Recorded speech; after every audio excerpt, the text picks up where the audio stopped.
La nuit tombait vite, comme un couvercle posé sur le désert. Le ciel, lavé de tout bleu, se couvrait d'un violet sombre où les premières étoiles semblaient hésiter à naître. Le cow-boy avançait au pas, laissant son cheval choisir la route parmi les roches, les touffes d'armoises et les ruisseaux asséchés. Il revenait d'une journée longue, sans bruit, comme beaucoup d'autres. Une journée de poussière, de solitude, d'odeur de cuir chaud et de pensées qui tournent en rond quand on n'a personne à qui parler.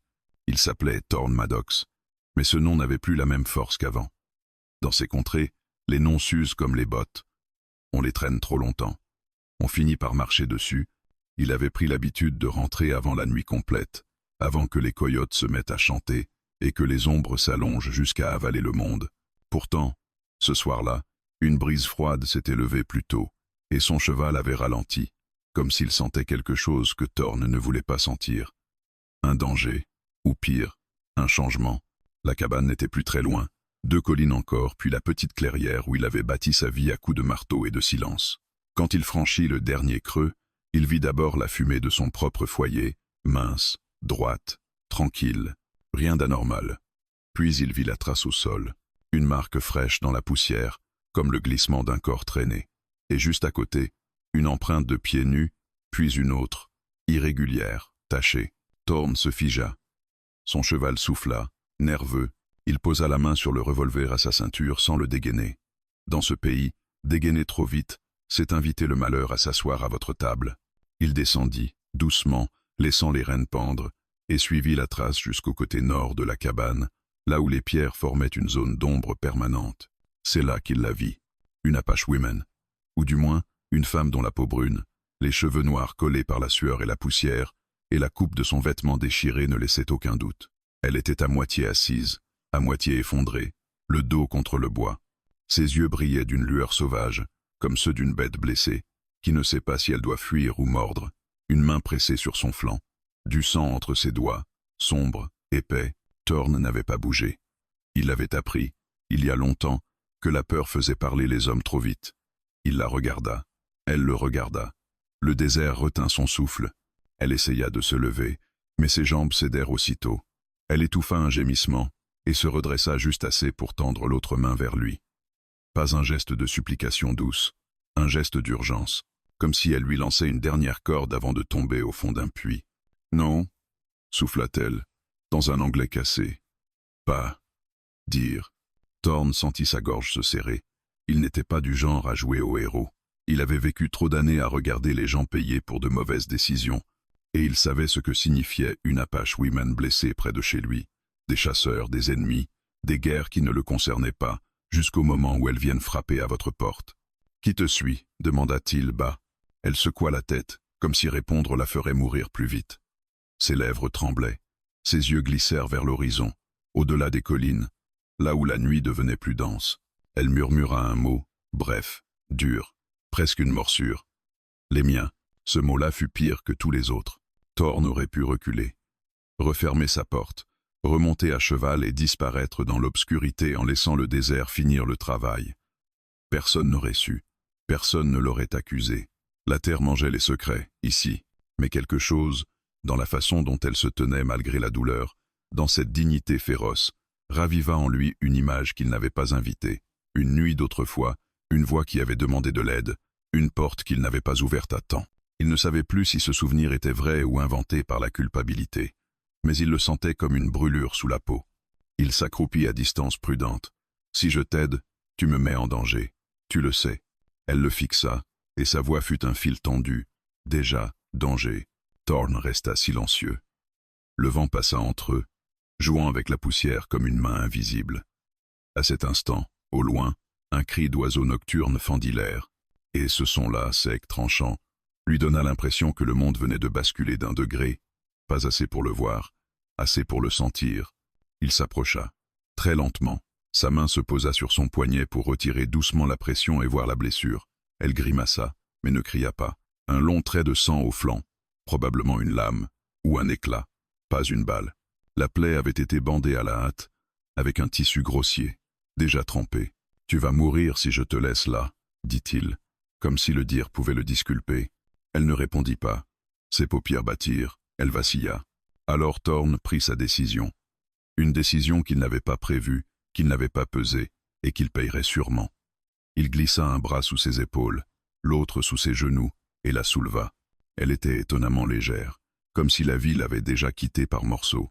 Elle tenta de se débattre, par réflexe, mais la faiblesse l'emporta. Chut! Il la porta jusqu'à la porte de la cabane.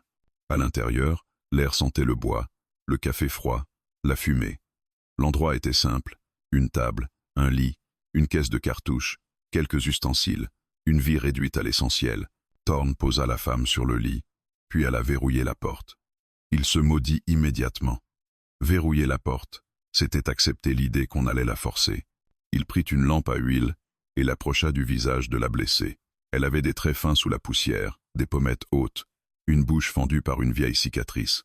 Ses cheveux, tressés à moitié, étaient défaits, collants. Ses yeux, quand ils s'ouvrirent, étaient d'un noir si profond qu'on aurait dit qu'ils avalaient la lumière. « Ton nom » demanda Thorn, presque malgré lui. Elle hésita, puis murmura. « Ayana ». Un silence lourd tomba après ce nom, comme s'il avait un poids. Thorn se pencha pour examiner la plaie plus sérieusement. Il sortit un petit flacon d'alcool, une aiguille, du fil. Ses gestes étaient précis. Il avait appris à recoudre des chairs, pas par choix, mais par nécessité. La frontière ne vous demande jamais si vous êtes prêt. Ayana grimaça quand l'alcool toucha la blessure. Ses doigts se crispèrent sur le drap. Pourtant, elle ne cria pas. Elle fixait le plafond, respirant par petites saccades, comme si elle comptait les secondes pour ne pas sombrer. Pendant qu'il travaillait, Thorn entendit un bruit dehors.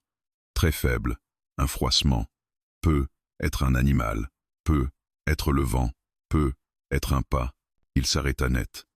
La lampe trembla dans sa main, le silence devint un mur. Thorn se redressa, se dirigea vers la petite fenêtre, et éteignit la lampe d'un souffle, plongeant la cabane dans une obscurité percée de faibles lueurs de lune. Il colla son œil au bois, regardant entre deux fentes. Rien. Juste la nuit, dense, immense. Mais il sentit la présence d'un regard au loin, comme si le désert lui-même l'observait. Derrière lui, Ayana murmura, presque sans voix. « Ils reviennent ». Thorn se tourna vers elle. Dans l'ombre, elle paraissait déjà ailleurs, entre ici et un autre monde. Il comprit que cette nuit n'était pas une parenthèse. C'était une porte. Il retourna vers le lit, posa une main sur son épaule, non pas pour la rassurer, mais comme pour s'ancrer lui-même. « Écoute-moi, Ayana, si quelqu'un frappe, tu ne fais pas un bruit. Tu comprends ?» Pas un souffle. Elle hocha la tête, très lentement. Thorn prit une couverture, la ramena, puis souleva une planche du plancher près du lit. Un espace étroit qu'il utilisait pour cacher des provisions et parfois des choses dont on ne parle pas. Il la regarda. Elle les regarde. Il y avait une question muette. « Est-ce que tu iras jusqu'au bout ?» Il ne répondit pas avec des mots. Il répondit en l'aidant à glisser dans l'espace. Elle étouffa un gémissement, puis serra les dents. Il referma la planche, remit le tapis dessus et recula. Au même instant, un bruit clair retentit dehors, le claquement d'un sabot sur une pierre, puis un autre, et encore un. Thorn saisit son revolver. Pas pour tirer, pas encore, juste pour ne pas être nu face à ce qui approchait. La nuit, soudain, semblait plus petite, comme si elle se refermait autour de sa cabane. Et dans ce resserrement, Thorn comprit enfin la vérité qu'il s'était refusé à voir. En cachant une Apache Women blessée, il venait d'acheter une dette dont il ne connaissait pas le montant. Et le désert, lui, allait présenter l'addition. La nuit ne passa pas, elle s'étira. Pour Thorn, chaque seconde semblait peser le poids d'une heure. Il resta debout, immobile, l'oreille tendue, le regard fixé sur la porte, comme si elle allait se dissoudre sous la pression de l'obscurité. Dehors, les bruits avaient cessé. Trop cessé. Le désert avait cette manière cruelle de se taire juste avant que quelque chose n'arrive. Il ne bougea qu'au moment où le froid commença à lui mordre les doigts. Il ralluma la lampe, très faiblement, en protégeant la flamme de sa paume. La cabane reprit forme autour de lui. Les murs rugueux, la table usée, les ombres épaisses dans les coins. Rien n'avait changé, et pourtant tout était différent. Sous ses pieds, à quelques centimètres à peine, une vie respirait, retenue entre deux planches et un mensonge. Thorn s'agenouilla lentement et souleva à peine la planche du plancher. Ayana était recroquevillée dans l'espace étroit. Ses yeux étaient ouverts, trop ouverts, brillants d'une fièvre mêlée de peur. Elle porta un doigt à ses lèvres, par réflexe, avant même qu'il ne parle. C'est calme, murmura-t-il. Pour l'instant. Elle hocha la tête, mais son corps tremblait. Pas seulement de froid, de douleur. Thorn referma doucement et se leva. Il savait ce qu'il devait faire. Il l'avait toujours su, même s'il avait espéré l'éviter. Une blessure comme celle-là ne pardonnait pas l'attente. Le sang séchait mal. L'infection venait vite, surtout dans la poussière et la sueur. Il remit de l'eau à chauffer sur le foyer, sortit des linges propres, ce qu'il lui restait de savon, d'alcool, et la petite boîte de métal qu'il gardait pour les urgences. Il la regarda un instant avant de l'ouvrir. Les souvenirs revenaient toujours avec elle. Les cris, les corps, la guerre qui n'avait jamais vraiment quitté ses mains. Il souleva de nouveau la planche. « Il faut que je voie la blessure », dit-il à voix basse, « et que je la nettoie mieux. » Eyanna hésita. Ses yeux glissèrent vers la porte, puis vers le plafond, comme si elle s'attendait à ce que la cabane entière s'écroule sur eux. Enfin, elle acquiesça. Il l'aida à sortir de sa cachette, lentement, soutenant son poids.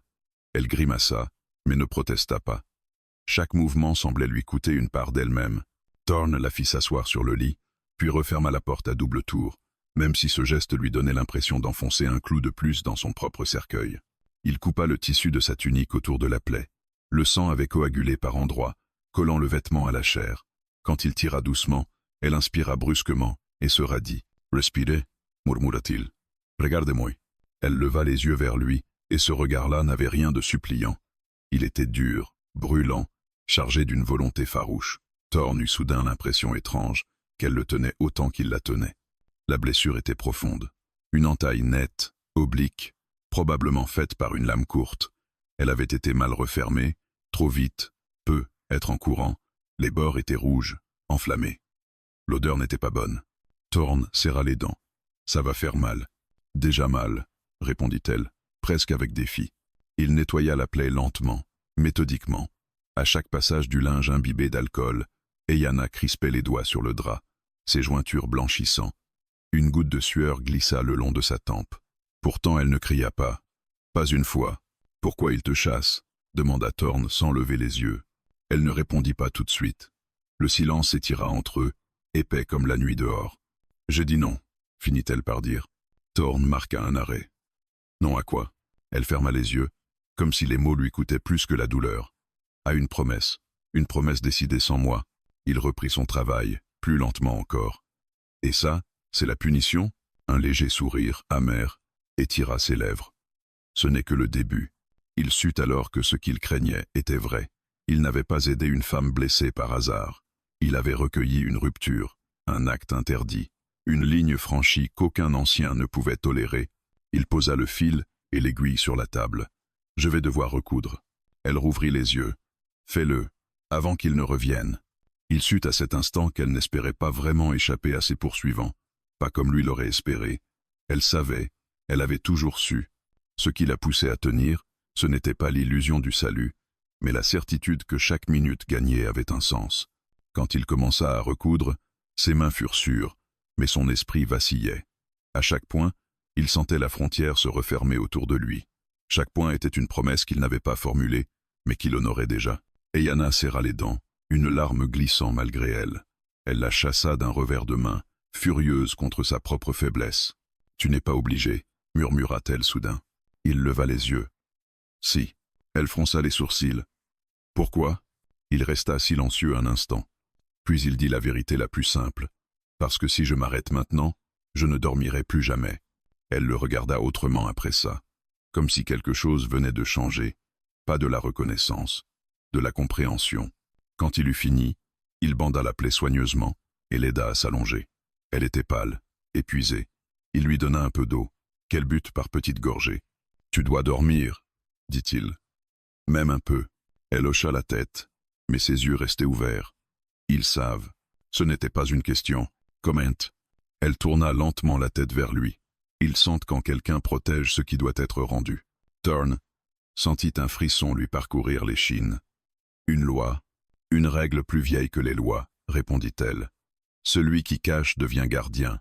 Celui qui devient gardien ne choisit plus. » Ces mots s'enfoncèrent en lui comme une balle lente. Il se leva, alla jusqu'à la fenêtre et regarda dehors. La lune était haute maintenant, froide, tranchante. Au loin, très loin, une lueur se déplaçait sur une crête, puis une autre, Pas un feu. Des reflets. Des silhouettes. Des hommes à cheval. Il éteignit la lampe d'un geste sec et revint vers le lit. Tu retournes sous le plancher. Elle voulut protester, mais il posa doucement une main sur son épaule. Ce n'est pas une discussion. Pas cette fois. Il l'aida à se lever. Chaque pas était une lutte. Quand elle fut de nouveau cachée, il referma la planche et se redressa, le cœur battant. Un bruit, cette fois, était indiscutable. Des sabots, des voix basses, le froissement du cuir. Un coup sourd résonna contre la porte, puis un autre. Une voix grave s'éleva, calme, assurée. « Cowboy, on sait que tu es là. Ouvre. » Thorne posa la main sur le bois, sentant le froid de la nuit à travers les planches. Il inspira profondément. La blessure d'Ayana n'était pas seulement dans sa chair. Elle était maintenant dans sa maison, dans sa nuit et dans son avenir. Et quoi qu'il fasse, il venait de comprendre une chose essentielle. Il n'y avait plus de retour possible. La porte vibra sous le premier coup, plus fort que les précédents. Pas une attaque, un rappel. Comme si ceux qui se tenaient dehors voulaient lui laisser le temps de comprendre qu'il contrôlait déjà la situation. Thorne ne bougea pas. Il resta immobile, la main posée sur le bois rugueux, le regard fixé sur les nervures sombres de la porte, comme si elle pouvait lui donner une réponse. Derrière lui, sous le plancher, Ayana retenait son souffle. Il le savait sans la voir. Il sentait sa présence comme on sent un poids invisible sur la poitrine. « Cowboy », reprit la voix, toujours calme. « Nous ne venons pas pour toi. » C'était souvent ainsi que les choses commençaient, par un mensonge poli. Thorne recula d'un pas, puis d'un autre, lentement. Chaque mouvement semblait faire trop de bruit. Il rangea son revolver dans son étui, bien en vue, puis ouvrit la porte juste assez pour laisser passer l'air froid de la nuit. Ils étaient trois cavaliers, droits sur leur monture, immobiles comme des statues découpées dans la lune. Leurs visages étaient durs, peints de fatigue et de poussière. Leurs regards, eux, ne s'attardaient pas sur Thorne. Ils glissaient autour de lui, sur la cabane, le sol, les ombres. Il cherchait ce qui n'aurait pas dû être là. Celui qui parlait était au centre, plus âgé que les autres. Ses cheveux étaient tirés en arrière, striés de gris. Il descendit lentement de cheval, sans quitter Thorne des yeux. « Tu as vu quelqu'un ce soir ?» dit-il, sans hausser le ton. Thorne sentit son cœur cogner contre ses côtes, mais sa voix resta stable. « J'ai vu le désert, comme tous les soirs. » Un silence s'installa, longue, mesurée. L'homme hocha légèrement la tête, comme s'il évaluait une réponse qu'il connaissait déjà. « Le désert parle, » reprit-il. « Et parfois, il ment. » Les deux autres cavaliers restèrent sur leurs chevaux. Leurs mains n'étaient pas sur leurs armes, mais elles n'étaient pas loin. Thorne nota ce détail. Ces hommes n'étaient pas là pour se battre. « Pas encore. Nous cherchons une femme, » dit l'ancien. Blessée. Elle a fait une décision qui ne lui appartenait pas. Thorne soutint son regard. Beaucoup de gens fuient des décisions ici. Un mince sourire passa sur les lèvres de l'homme. Pas celle-là. Il fit un pas en avant, s'arrêtant juste au seuil de la porte. Cette femme est sous la loi. Une loi que tu ne connais peu. Être pas, mais que tu viens de toucher. Le mot frappa Thorne plus fort qu'un coup. Toucher. Comme si la loi était une chose vivante, contagieuse. Personne n'est entré chez moi, dit Thorne. Et personne n'en sortira ce soir. Les yeux de l'ancien s'assombrirent. Tu parles comme un homme qui a déjà choisi. Thorne sentit un frisson lui parcourir l'échine. Il ne répondit pas. L'homme tourna légèrement la tête, observant la cabane, puis le sol devant la porte. Il s'accroupit et passa ses doigts dans la poussière. Il ne chercha pas longtemps. Il n'en avait pas besoin. Il se releva, essuyant ses mains sur son pantalon. Les traces s'effacent, dit-il calmement. Mais le sol se souvient. Les deux cavaliers échangèrent un regard. Thorne comprit alors qu'il ne cherchait pas seulement une femme. Il cherchait une confirmation, un signe que la règle avait été enfreinte. « Écoute-moi bien, » dit Thorne, sentant sa gorge se serrer. « Je ne veux pas de guerre, je ne veux pas de sang. » L'ancien le fixa longuement. La guerre commence quand quelqu'un refuse de rendre ce qui ne lui appartient pas. Ces mots résonnèrent dans la poitrine de Thorne. Il pensa à Ayana, recroquevillée sous ses pieds, à sa blessure, à son regard brûlant de volonté. Était-elle une chose à rendre? Une dette? Une faute à effacer? Elle a dit non. La châter-il avant de pouvoir se retenir. Le silence fut immédiat. Plus lourd, plus dangereux. L'ancien plissa les yeux. Elle t'a parlé. Ce n'était pas une accusation. C'était un constat. Elle a dit non, répéta Thorne, plus fermement. Et elle a été blessée pour ça. L'homme inspira lentement. Quand il parla, sa voix avait changé. plus grave, plus ancienne. Il y a des promesses que l'on ne refuse pas parce qu'elles sont justes, mais parce qu'elles tiennent le monde debout.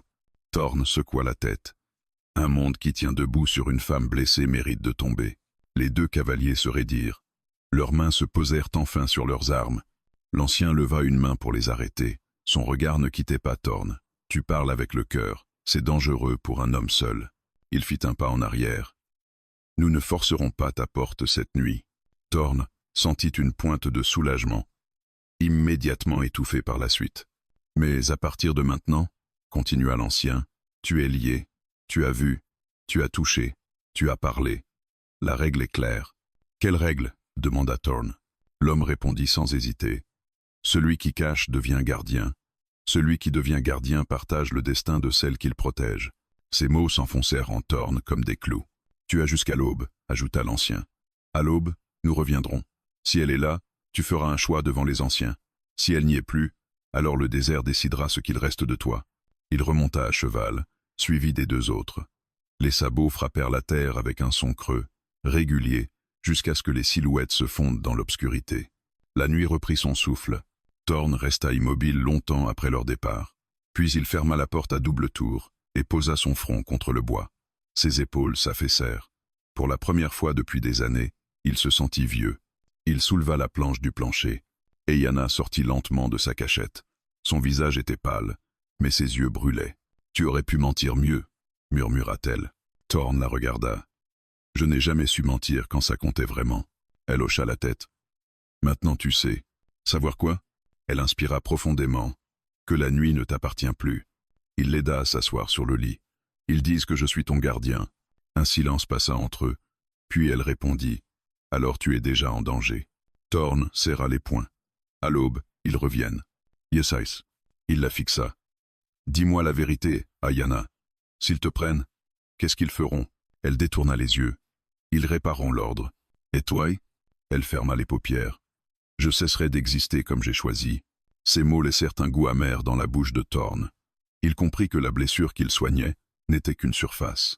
La vraie plaie était ailleurs, dans une loi ancienne qui exigeait des sacrifices, et dans un homme qui avait ouvert sa porte sans mesurer le prix. La nuit avançait, lentement, inexorablement, et quelque part, dans l'obscurité, l'aube attendait son dû. L'aube n'arriva pas comme une promesse. Elle s'insinua dans la nuit comme une lame froide, découpant les ombres sans les chasser complètement. Le ciel pâlissait à peine quand Thorn ouvrit les yeux. Il n'avait pas dormi. Il avait seulement fermé les paupières par moments, assailli d'images trop anciennes pour être oubliées et trop présentes pour être ignorées. Eyanna était allongée sur le lit, immobile. Sa respiration était faible, mais régulière. La fièvre l'avait prise pendant la nuit, brûlante par vagues, puis retombant brusquement, la laissant frissonner. Thorn posa le dos de sa main sur son front, trop chaud. Il lui donna quelques gorgées d'eau, qu'elle avala sans vraiment se réveiller. Dehors, le désert reprenait vie. Les oiseaux hésitaient encore, comme s'ils sentaient que ce matin n'était pas comme les autres. Thorn alla à la fenêtre. À l'horizon, une ligne sombre se détachait déjà. Les cavaliers. Ils n'étaient pas pressés. Ils savaient qu'ils avaient le temps. Il se détourna et s'agenouilla près d'Eyanna. « Ils sont là, » murmura Tei. Elle ouvrit les yeux, lentement. « Alors c'est l'aube. » Il hocha la tête. « Ils ont dit que je devrais choisir. » Un faible sourire passa sur ses lèvres sèches. « Ils disent toujours ça. » Thorn serra les dents. « Et toi, qu'est-ce que tu choisis ?» Elle le regarda longtemps. Son regard était clair malgré la fièvre. « Je choisis de ne pas être rendu, même si ça ne dure qu'une heure. » Ces mots-là étaient simples, sans colère, sans peur apparente. Ils portaient une détermination que Thorn n'avait vue que chez des hommes condamnés qui avaient cessé d'espérer autre chose que la dignité. Un bruit de sabots résonna devant la cabane, puis un autre. Des voix basses. Le bois de la porte vibra sous un coup sec, plus autoritaire que la nuit précédente. « Cowboy !» appela la voix de l'ancien. Le soleil est levé. Thorn se leva.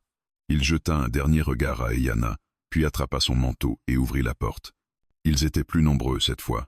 7 cavaliers, disposés en demi-cercle, comme pour fermer un espace invisible. Derrière eux, le désert s'étendait, indifférent. L'ancien descendit de cheval, son visage impassible. « As-tu réfléchi ?» demanda-t-il. Thorn inspira profondément. « J'ai réfléchi toute la nuit. » Et il se redressa. Elle ne sortira pas d'ici par la force. Un murmure parcourut les cavaliers. L'ancien leva la main pour imposer le silence. Alors tu choisis de partager. Partager quoi? Lança Thorn. L'homme s'approcha d'un pas. La dette, la chasse, le regard des tiens et des nôtres.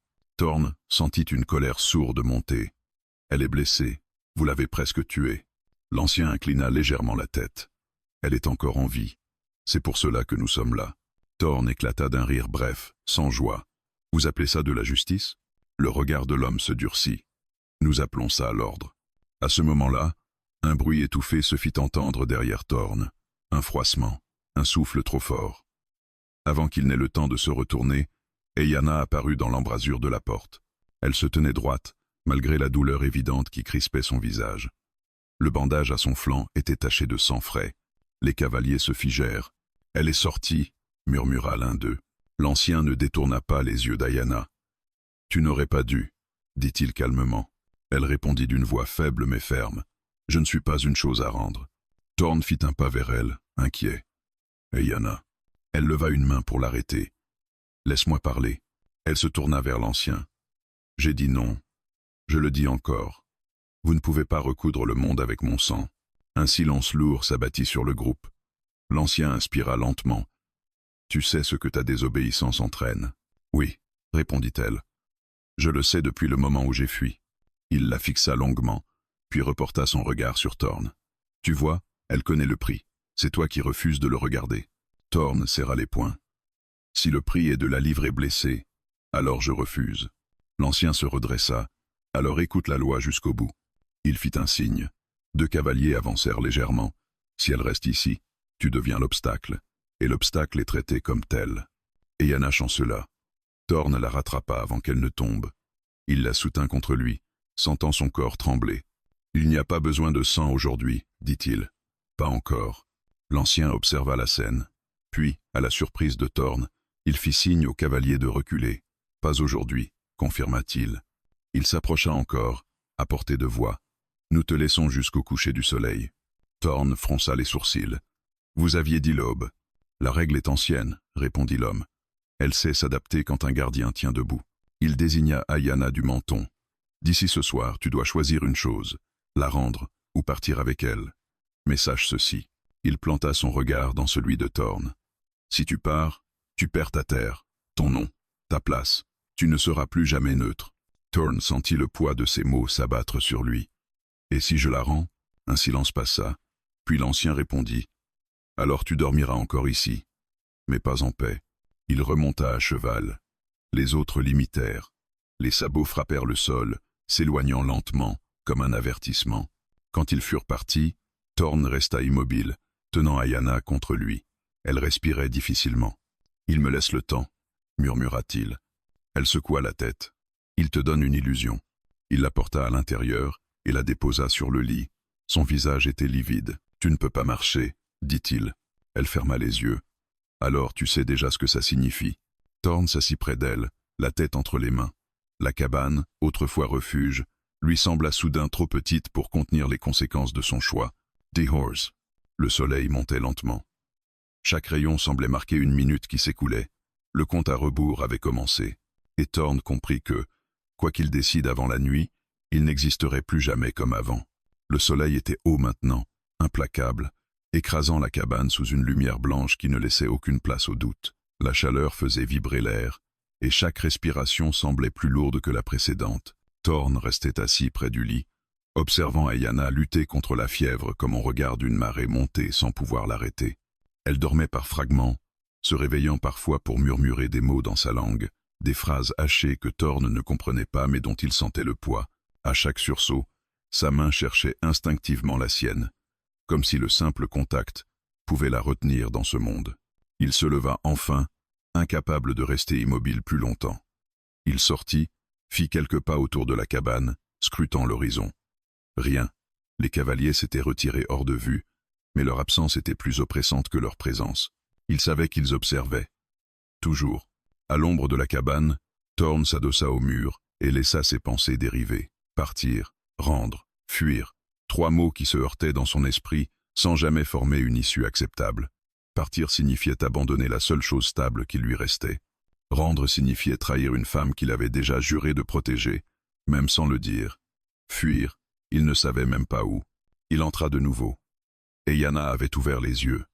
Ils étaient moins troubles maintenant, plus lucides, comme si la fièvre lui avait laissé un répit. « Tu penses trop fort » murmura-t-elle. Il esquissa un sourire fatigué.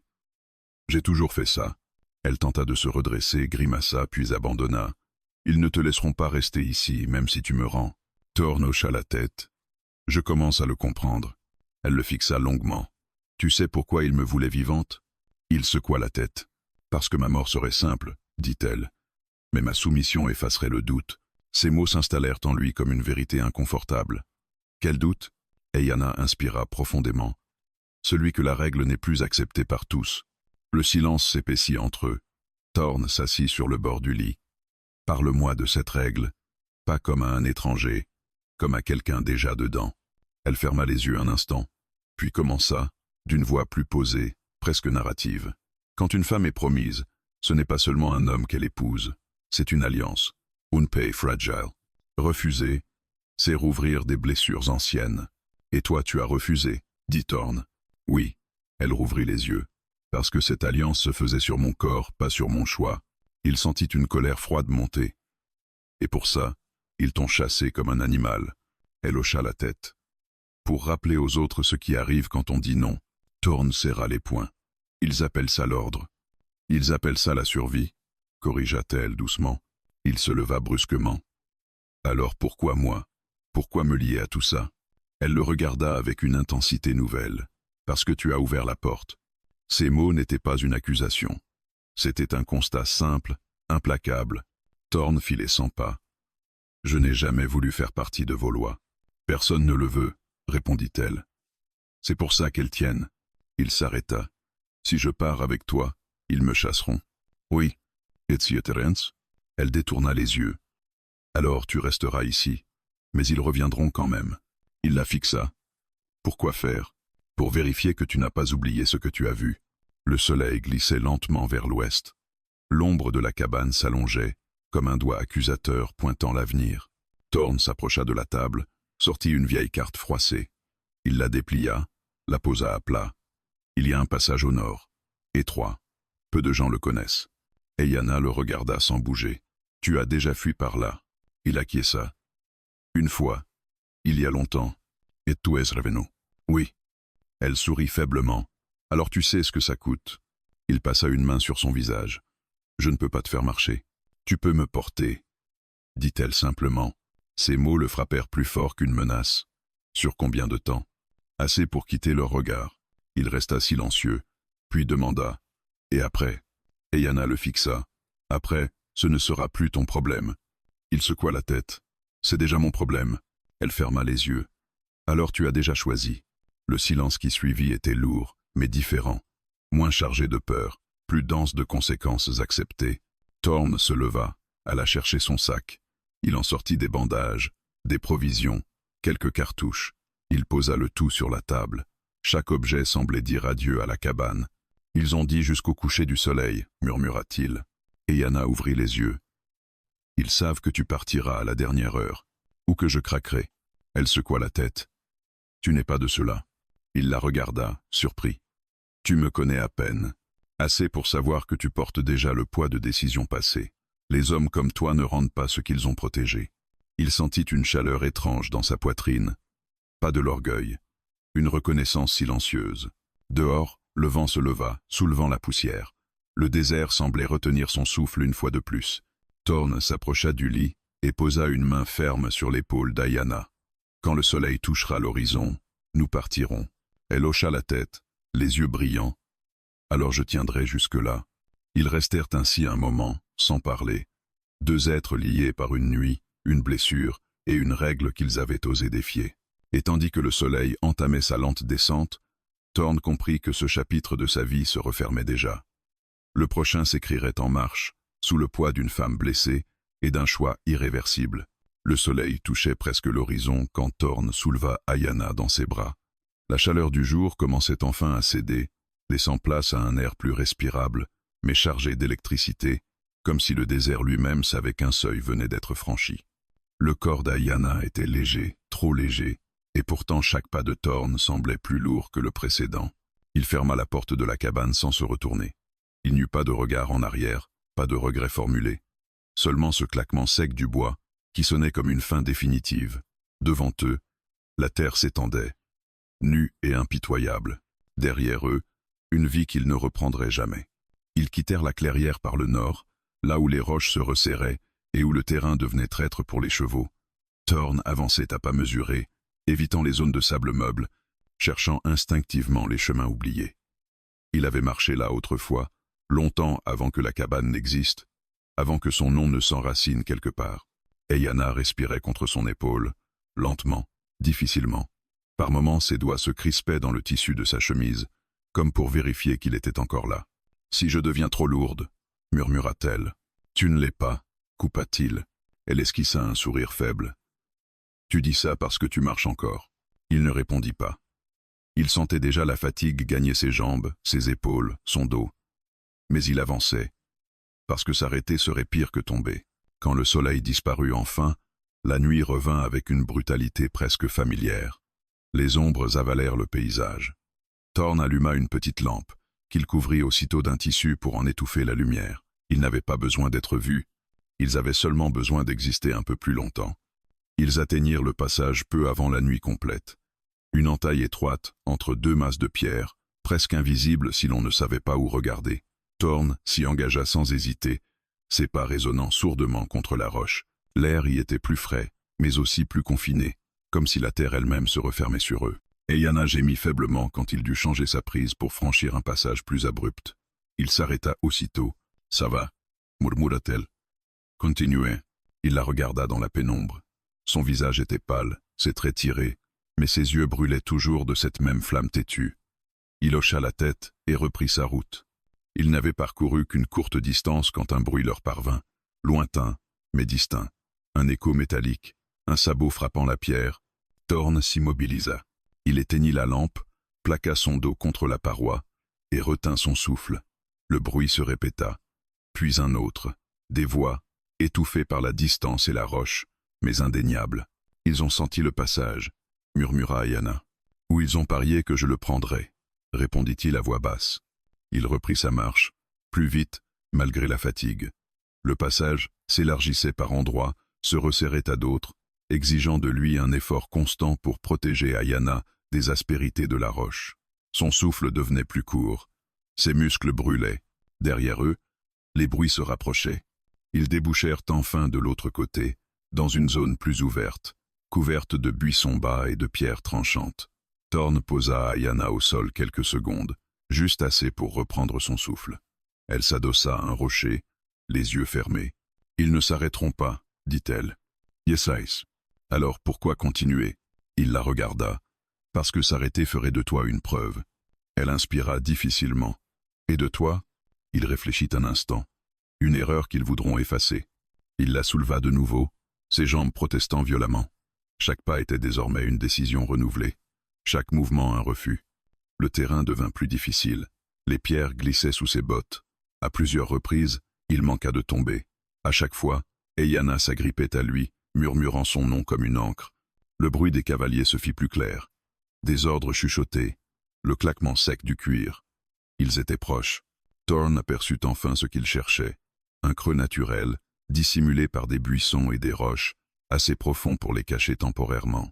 Il s'y glissa avec précaution et posa Eyanna contre la paroi. Elle ouvrit les yeux, chercha son regard. « Si tu pars maintenant ?» Il secoua la tête. « Je ne pars pas. » Ils restèrent immobiles, tapis dans l'ombre, tandis que les silhouettes passaient non loin. Les chevaux reniflaient, nerveux. Les voix se faisaient plus nettes, plus impatientes. Un cavalier s'arrêta. Thorn sentit son cœur s'emballer. Le bruit d'un pied à terre. Une silhouette s'approcha dangereusement du creux. Eyanna porta sa main à la bouche pour étouffer un souffle trop fort. Thorn posa doucement la sienne par-dessus, son regard plongé dans le sien. Il ne bougeait plus. Il n'était plus que silence. Après un instant interminable, le cavalier s'éloigna. Les pas reprirent. Les voix s'estompèrent peu à peu, jusqu'à disparaître complètement. Thorn resta encore longtemps immobile, incapable de croire à leur chance. Puis il inspira profondément, comme s'il revenait d'un long plongeon. Eyanna laissa échapper un soupir tremblant. Ils reviendront.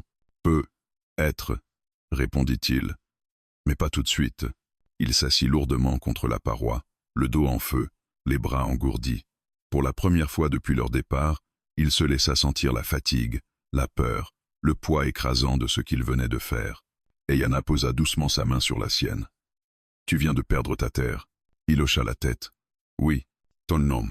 Probablement. » Elle le regarda, cherchant quelque chose dans son visage. « Et tu ne regrettes pas ?»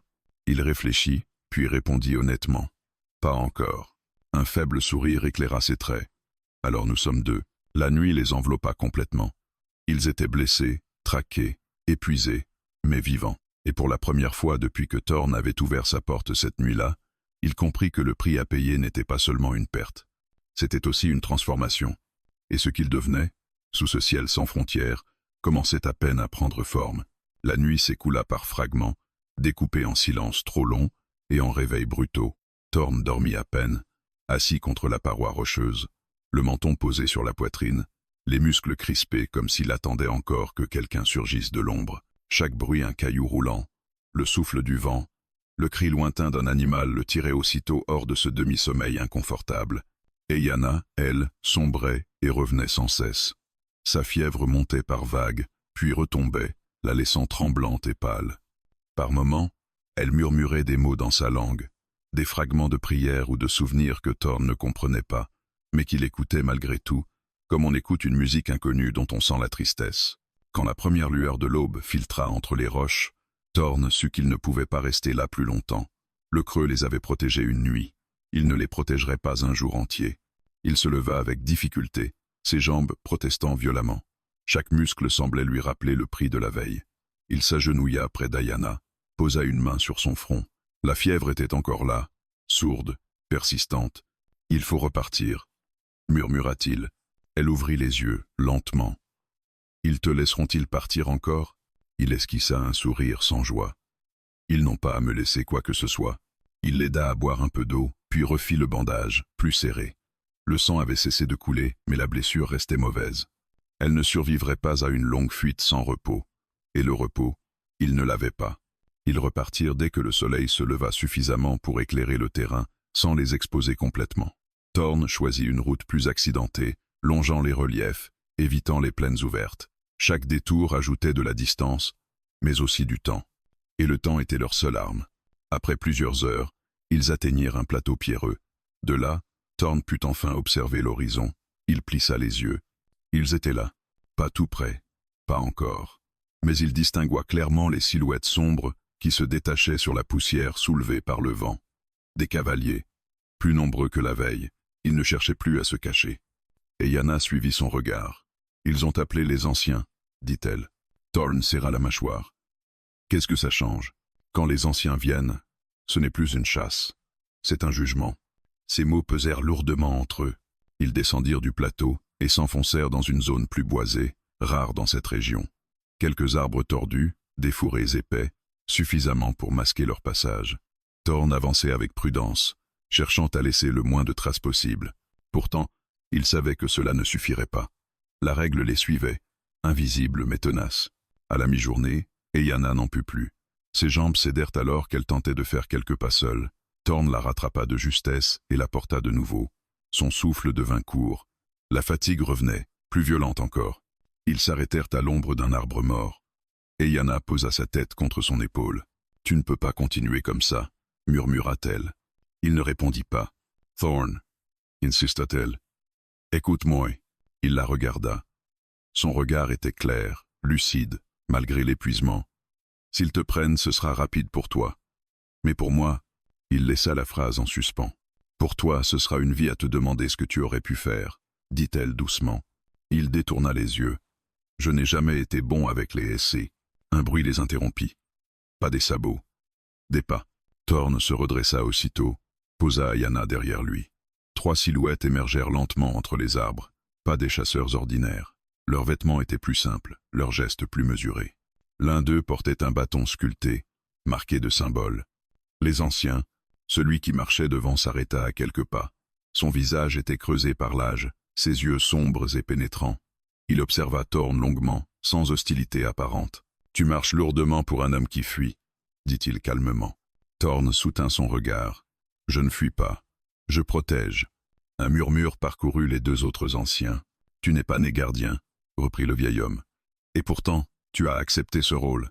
Et Yana s'avança faiblement. Il ne l'a pas accepté, il l'a subi. L'ancien la regarda. Les règles ne font pas la différence. Thorn sentit la tension monter. Vous êtes venu pourquoi? Pour me la reprendre? Le vieil homme secoua la tête. Si nous avions voulu la reprendre par la force, tu serais déjà mort.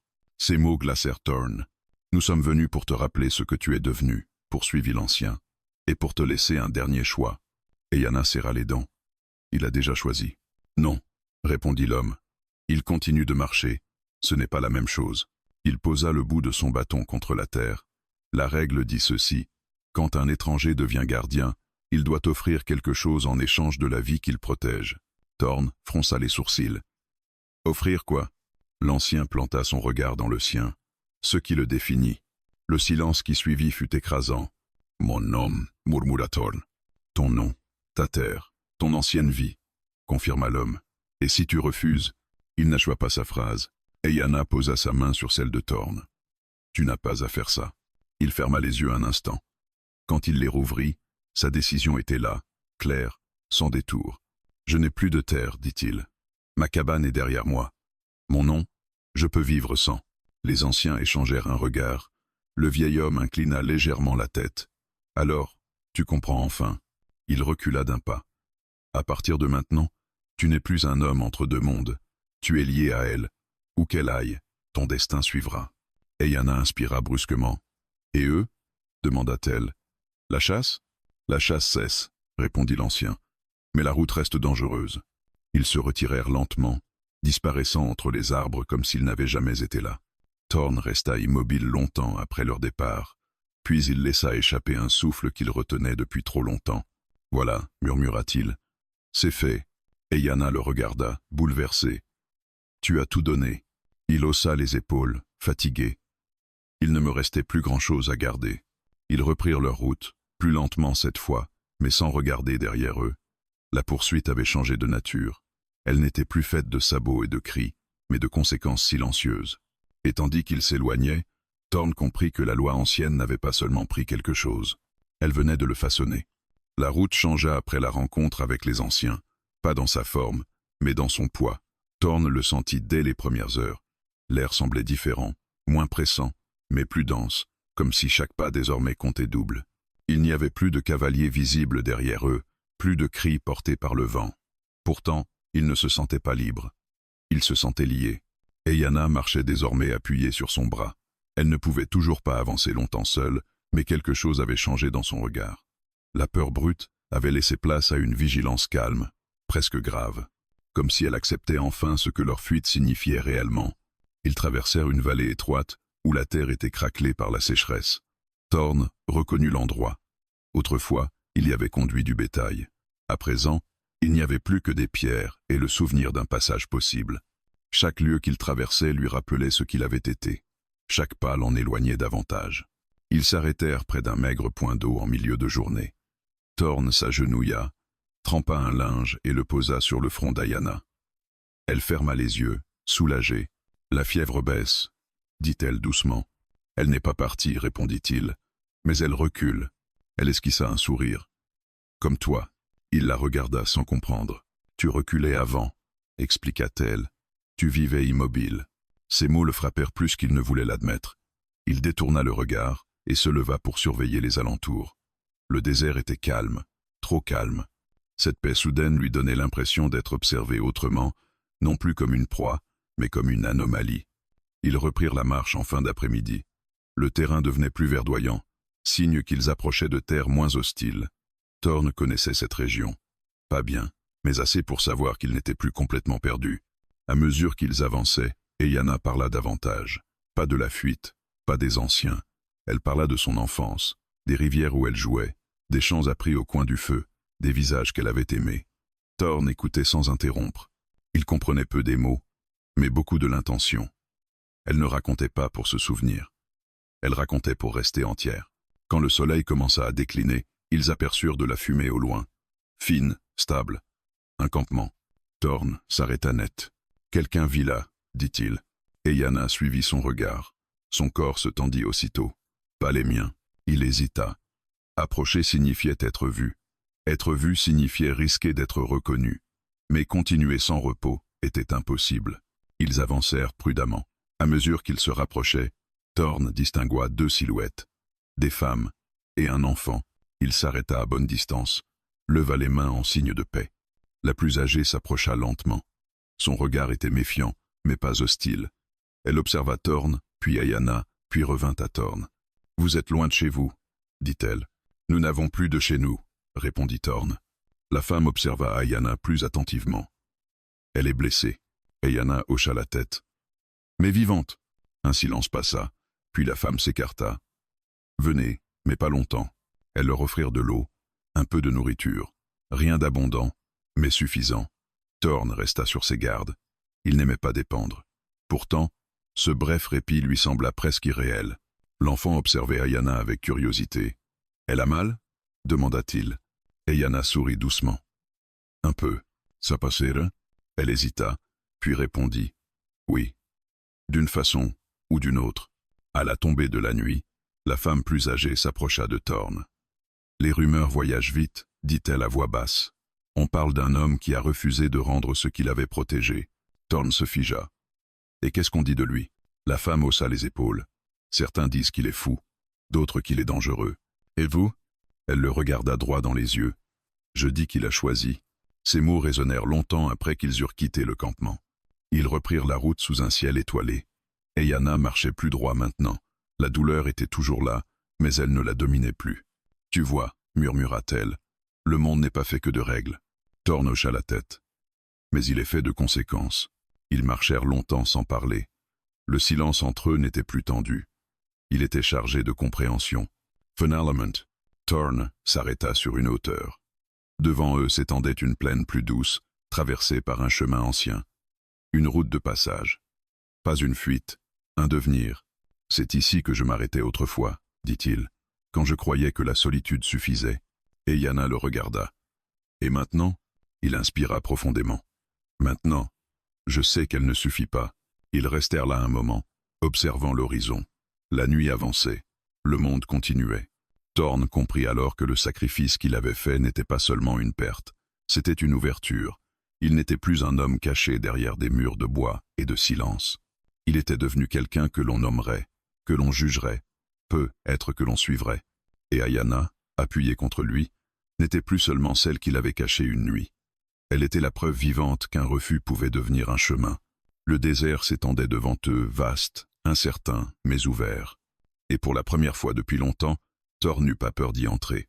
La plaine s'ouvrait devant eux comme un territoire sans mémoire, plus douce que le désert qu'ils avaient quitté, mais tout aussi exigeante. Le sol était plus ferme, parsemé d'herbes basses et de pierres plates, marqué par le passage ancien d'hommes, de bêtes, de caravanes oubliées. Thorn marcha longtemps en silence, observant ces traces effacées, se demandant lesquelles survivraient et lesquelles disparaîtraient comme la sienne. Et Yana avançait à ses côtés, sans s'appuyer constamment sur lui désormais. Sa démarche restait prudente, parfois hésitante, mais elle tenait. Chaque pas était une victoire discrète. La blessure tirait encore, mais la fièvre ne la dominait plus. À mesure que la nuit précédente s'éloignait, quelque chose en elle s'était stabilisé, comme si son corps avait enfin accepté de rester. Ils suivirent le vieux chemin jusqu'à une zone plus ouverte, où quelques bâtiments de pierre, délabrés, se dressaient au loin. Un ancien relais, un endroit où l'on passait, jamais où l'on restait. Thorn ralentit. « On peut s'y arrêter, dit-il. Juste pour la nuit. » Et Yana observa les ruines avec méfiance. Les lieux de passage attirent les regards. « Et les oublie, » répondit-il. Ils s'approchèrent prudemment. Le relais était abandonné depuis longtemps. Le toit s'était effondré par endroits, laissant entrer la lune. Mais les murs tenaient encore, solides. À l'intérieur, l'air était plus frais, presque rassurant. Ils s'installèrent dans une pièce à l'écart.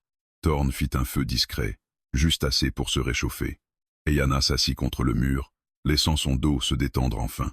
Elle ferma les yeux un instant, puis inspira profondément. « J'ai cru mourir là-bas, » dit-elle soudain. Thorn leva les yeux vers elle. « Quand ?» Sous le plancher, dans ta cabane. Elle rouvrit les yeux. Pas à cause de la blessure, à cause de l'idée que personne n'ouvrirait jamais plus une porte pour moi. Ces mots frappèrent Thorn plus fort qu'il ne l'aurait cru. J'ai failli ne pas l'ouvrir. Elle hocha la tête. Je sais. Il ajouta, presque à contre-cœur, j'y pense encore. Un silence passa entre eux. Pas accusateur. Lucide.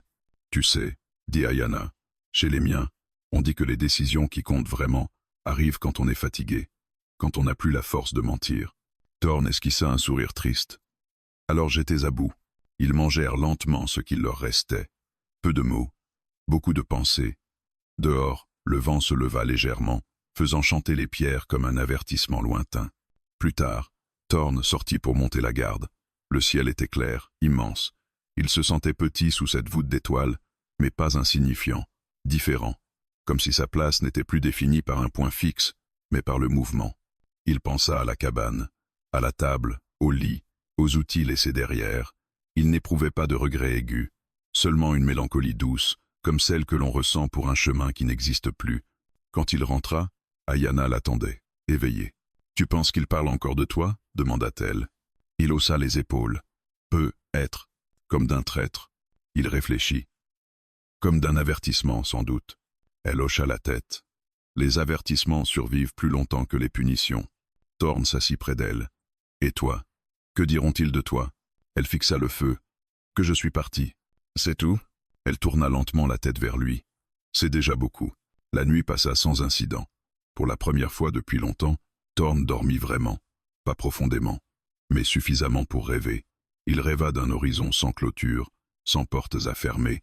Quand il se réveilla, l'aube colorait les murs de pierre d'une lumière pâle. Ayana dormait encore. Sa respiration était calme. Thorn l'observa un moment, se demandant ce qu'elle deviendrait quand leur chemin se séparerait. Car ils se sépareraient. Il le savait. Elle le savait aussi, même si aucun d'eux ne l'avait encore dit. Ils reprirent la route en milieu de matinée. La plaine semblait moins hostile sous le soleil. Ils croisèrent des traces fraîches de passage, mais aucune présence humaine immédiate. Thorn se détendit légèrement, sans jamais baisser la garde. Vers midi, ils aperçurent un groupe au loin.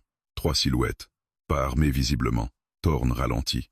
Ayana posa une main sur son bras. « Pas de fuite » murmura-t-elle. Pas cette fois. Ils continuèrent d'avancer. Les silhouettes s'arrêtèrent aussi. Quand la distance fut assez courte, Thorn distingua des voyageurs ordinaires, des marchands, peu, êtres. Ils échangèrent un regard, un signe de tête, puis passèrent sans un mot.